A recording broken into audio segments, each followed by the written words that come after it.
Namo Bhagavate Vasudevaya.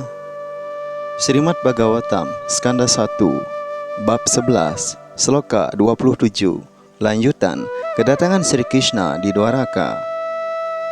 Selanjutnya, Sloka 27. Sita tapatra vyajanai rupaskritaha prasuna varsair abhivarsita pati pisangava shavana malaya babau grihano yatarko dupa capa vaidyutaihi.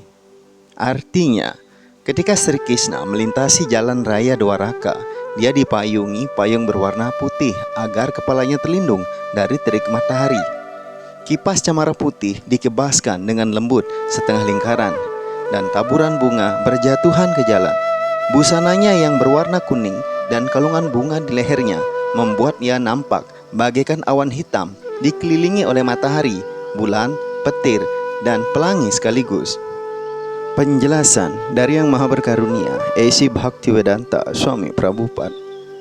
Benda-benda langit seperti matahari, bulan, pelangi, dan petir tidak lazim muncul di langit secara bersamaan. Jika ada matahari, maka cahaya bulan menjadi tidak berarti. Dan jika muncul pelangi di awan, maka tidak terjadi petir. Warna badan Tuhan tampak seperti awan mendung yang berkilau. Di sini Tuhan diibaratkan awan mendung. Payung putih di atas kepalanya diibaratkan matahari. Pergerakan kipas cemara diibaratkan bulan. Taburan bunga diibaratkan bintang-bintang. Busananya yang berwarna kuning diibaratkan pelangi. Jadi, semua benda langit yang merupakan faktor-faktor pendukung keindahan itu yang tidak mungkin terjadi secara bersamaan, tidak bisa dirasakan hanya dengan pengibaratan.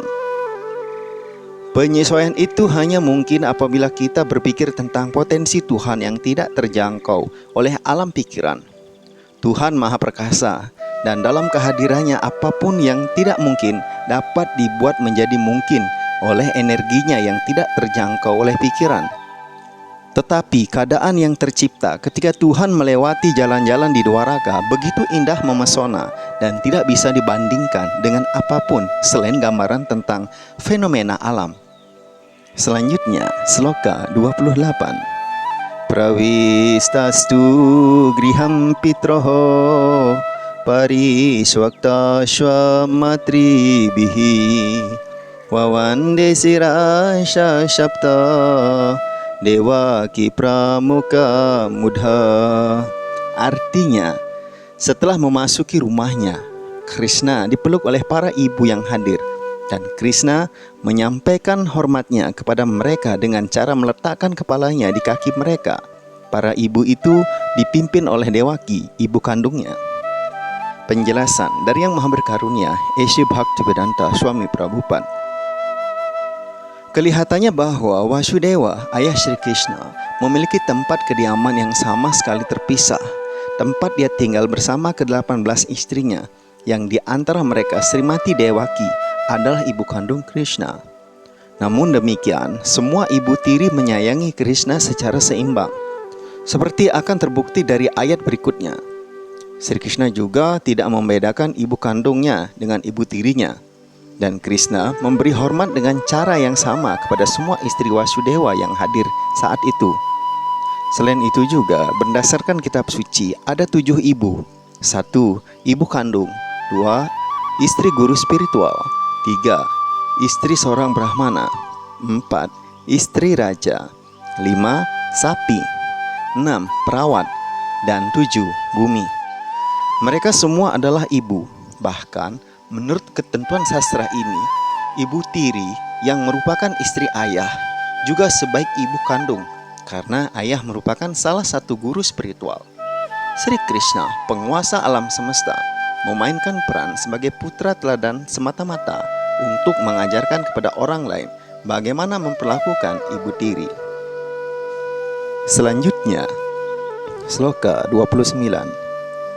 Tah putram ankan aropya sneha shnuta payodaraha Harsha viwalitatmanaha sisicurnetra jair jalaihi.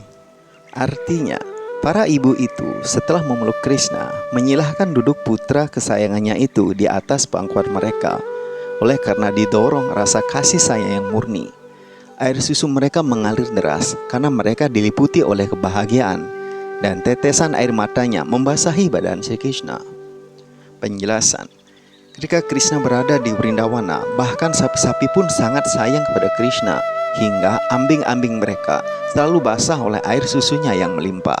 Dan dengan senang hati, Krishna memerah susu dari puting susu setiap makhluk hidup yang menyayangi dia, apalagi terhadap para ibu tirinya yang memang sebaik ibunya sendiri. Selanjutnya, sloka 30. Hatha wisat swabhavanam sarva kamam anutamam prasadaya trapatinam sahasrani casodasa. Artinya, setelah itu Sri Krishna memasuki istana-istananya yang semuanya serba sempurna, dan setiap istana itulah istri-istrinya tinggal, yang berjumlah lebih dari 16.000. Penjelasan dari Yang Maha Berkarunia Esi Bhaktivedanta Swami Prabhupada. Sri Krishna memiliki 16.108 istri, dan untuk mereka masing-masing disediakan sebuah istana yang megah, lengkap dengan gazebo, dan taman-taman yang indah. Uraian lengkap mengenai istana-istana ini terdapat di dalam skanda 10. Semua istana itu menggunakan bahan batu-batu marmer terbaik. Pencahayaan ruangan-ruangannya menggunakan batu-batu permata, tirai-tirainya dari bahan sutra, dan permadi-permadinya dari beludru, dan dekorasi dindingnya sangat indah dengan rendah-rendah benang emas. Personalitas Tuhan Yang Maha Esa berarti Dia yang penuh dengan segala kekuatan, segala energi, segala kemewahan, segala keindahan, segala pengetahuan, dan segala pelepasan ikatan. Oleh karena itu, di dalam istana-istana Krishna tidak ada sesuatu pun yang kurang sebagai pemenuh keinginannya. Tuhan tidak terbatas, dan karena itu keinginannya pun tanpa batas juga. Dan persediaan-persediaan pemenuh keinginan itu pun tidak ada batasnya, karena segalanya tidak terbatas. Semua itu diuraikan secara ringkas di sini sebagai sarwa kamam, atau penuh dengan segala pelengkapan yang dikehendaki. Selanjutnya, sloka 31. Patnya patim prosya grihanu pagatam vilokya sanjata mano mahotsavaha uttastur arat sahasana sayat sakam rater hriditalocananaha. Para permaisuri Krishna riang dalam hatinya melihat suami mereka pulang setelah lama ada di luar negeri. Para permaisuri itu sontak terbangkit dari tempat duduk dan meditasi mereka. Sesuai dengan tradisi, mereka menutupi wajah mereka yang tersipu-sipu malu. Penjelasan dari Yang Maha Berkarunia Yesu Bhaktivedanta Swami Prabhupada. Seperti disebutkan sebelumnya, Sri Krishna memasuki istananya yang didiami oleh 16.108 permaisuri. Ini berarti bahwa Krishna secara bersamaan memperbanyak dirinya dalam perbanyakan paripurna sejumlah para permaisuri dan istana, dan memasuki masing-masing istana secara terpisah dan secara bersamaan. Inilah manifestasi lain dari ciri-ciri energi internalnya. Krishna bisa memperbanyak dirinya menjadi banyak identitas spiritual sebanyak yang dia kehendakinya, walaupun dia esa tiada duanya. Di dalam surti mantra ditegaskan bahwa yang mutlak hanya satu, namun dia menjadi banyak selekas dia berkehendak. Berbagai perbanyakan Tuhan termanifestasi sebagai bagian-bagian paripurna dan bagian-bagian yang terpisah. Bagian-bagian yang terpisah itu adalah perwujudan energinya, dan bagian-bagian paripurna adalah manifestasi personalitasnya. Jadi, personalitas Tuhan Yang Maha Esa memanifestasikan dirinya dalam 16.108 perbanyakan paripurna dan sekaligus masuk ke dalam setiap istana para permaisuri. Ini disebut Waibawa atau potensi rohani Tuhan. Dan hal itu mudah bagi Krishna. Oleh karena itu, Krishna pun dikenal sebagai Yogeswara. Biasanya, seorang yogi atau pribadi yang memiliki siddhi memperbanyak diri, mampu menggandakan dirinya paling banyak menjadi 10 unit.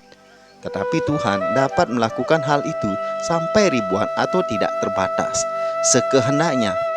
Para ateis akan kebingungan mendengar bahwa Sri Krishna menikahi lebih dari 16.000 permaisuri, karena mereka berpikir bahwa Krishna adalah salah satu dari mereka dengan mengukur potensi Tuhan berdasarkan potensi terbatas diri mereka sendiri.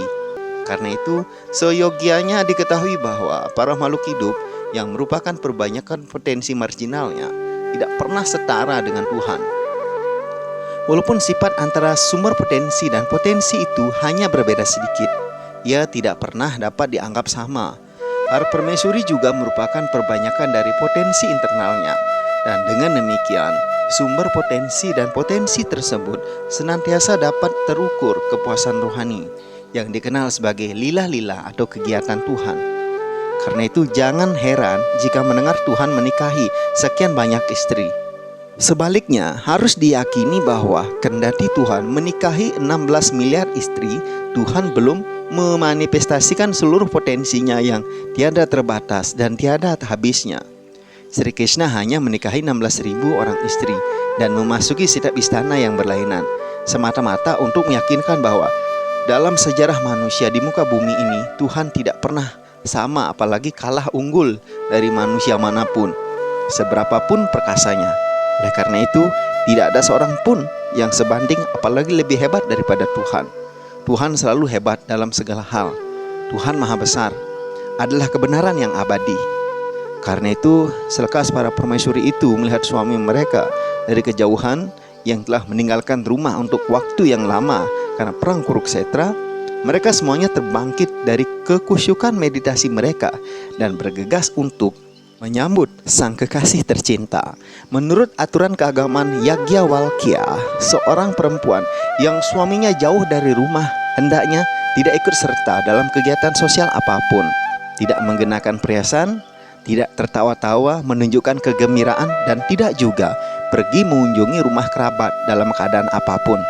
Inilah sumpah setia para istri yang suaminya jauh dari rumah.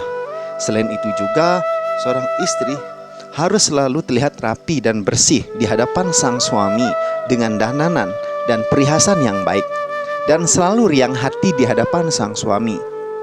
Para permaisuri Sri Krishna semuanya kusyuk bermeditasi dan ingat kepada Tuhan. Para penyembah pun tidak dapat hidup sekejap pun tanpa bermeditasi kepada Tuhan. Dan apa yang dapat dikatakan tentang para permaisuri, yang semuanya adalah dewi keberuntungan yang berinkarnasi sebagai permaisuri dalam lila Tuhan di Dwaraka.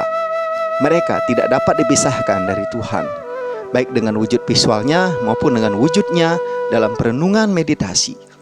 Ketika Krishna pergi jauh dari desa untuk mengembalakan sapi-sapi di hutan, para gopi Vrindawana tidak dapat melupakan Krishna. Semua gopi itu sangat khawatir di rumah mereka masing-masing. Jangan-jangan telapak kaki Krishna yang mungil dan lembut itu akan terluka ketika dia menginjakkan tanah yang keras. Dengan berpikir seperti itu, kadangkala mereka terlarut dalam perenungannya sendiri yang memedihkan hatinya. Demikianlah keadaan rekan-rekan murni Tuhan Yang Maha Esa. Mereka senantiasa kusyuk ingat kepada Tuhan. Demikian juga dengan para permaisuri selalu kusyuk bermeditasi selama ketidakhadiran Tuhan. Saat itu, setelah melihat Sri Krishna dari kejauhan, mereka segera meninggalkan segala kesibukan mereka, termasuk sumpah para perempuan seperti yang diuraikan sebelumnya. Menurut Sri Wiswanatha Cakrawati Thakur, terjadi reaksi psikologis yang terstruktur dalam urutan-urutan kejadian tersebut. Pertama-tama, mereka langsung bangkit meninggalkan tempat duduk mereka, tetapi mendadak berhenti walaupun sangat ingin melihat sang suami. Mereka menahan diri karena malu, tetapi karena diliputi oleh rasa bahagia yang luar biasa, semangat mereka bangkit kembali dan lepas dari perangkap rasa malu untuk memeluk Krishna. Dan pikiran inilah sebenarnya yang membuat mereka tidak sadar akan suasana di sekitarnya. Keadaan bahagia tersebut meniadakan segala macam formalitas dan aturan sosial lainnya, dan dengan demikian mereka lolos dari semua rintangan yang menghalangi pertemuan mereka dengan Tuhan. Dan itulah tingkat sempurna untuk bertemu dengan tuannya para jiwa, Sri Krishna. Demikianlah pembacaan Srimad Bhagavatam pada hari ini. Terima kasih telah menyimak. Semoga hari-hari Anda penuh kebahagiaan dan keberuntungan. Semoga Tuhan selalu memberikan kesempatan untuk berbakti kepadanya. Sampai jumpa esok pada waktu dan kesempatan yang sama. Jai Granth Raja Srimad Bhagavatam Mahapurana Ki Jai.